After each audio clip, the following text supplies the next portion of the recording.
Hello guys, I'm back. For today's video, ituturo ko sa inyo kung ano-ano ang menu at services meron ang Bayad app. Welcome to my channel.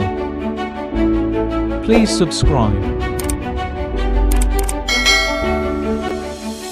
Dahil meron na akong nagawang video tungkol sa kung paano gumawa ng account sa Bayad Wallet app, ngayon naman ay ipapakita ko kung ano-ano nga ba ang mga services na ino-offer ni Bayad app. Let's do this. Mag-online ka muna sa ginawa mong account sa Bayad app, mag-login gamit ang iyong mobile at password na ginawa. Kung naka-login ka na, bubungad na agad sa iyo ang pinaka-homepage ng app.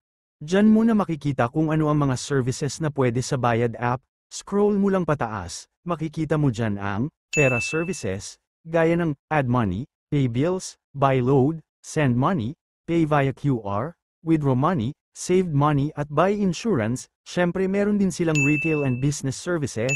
Then, sa bandang bahagi naman makikita ang mga activity, wallet and account. Check mo na lang lahat dyan. If may tanong, huwag maiyang magsabi sa comment section, at yun lang. That's it for now. Sana ay may na-share ako. Salamat. Please subscribe for more. Kaya naman hanggang dito na lang. Hanggang sa muli. Bye-bye.